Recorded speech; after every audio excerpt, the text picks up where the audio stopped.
আপনি capital market যদি আপনাকে এফিশিয়েন্টলি চালাতে হয়, প্রফেশনালি আপনি যে ডেলিগেটেড সেলফ রেগুলেটরি প্রসেসে আপনাকে যেতে হবে, আপনাকে ডেলিগেট করতে হবে।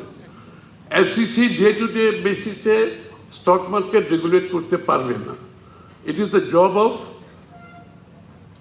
যারা চালাচ্ছে তাদেরকে সেলফ রেগুলেট করতে হবে। বাট ইয়েস, তাদেরকে ওভারসাইট কে করবে?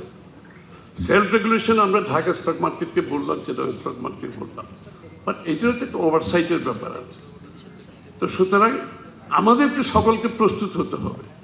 অনেক ফান্ড ম্যানেজার এখন অপারেট করতেছে, আমার পরিচিত অনেকে করতেছে, যারা বাংলাদেশে আসতে চায়। They are waiting for a free and fair election. New government election হওয়ার পরে they have the interest to come to Bangladesh. আমাদের সাথে যোগাযোগ করছে, কথা বলছে। অনেকে $10 বিলিয়ন ফান্ড ম্যানেজ করছে, অনেকে $20 বিলিয়ন ফান্ড ম্যানেজ করছে। তারপরে আমরা বাংলাদেশে ইনফ্রাস্ট্রাকচার ইনভেস্ট করতে চাই, ম্যানুফ্যাকচারিং ইনভেস্ট করতে চাই, সার্ভিস সেক্টর ইনভেস্ট করতে চাই।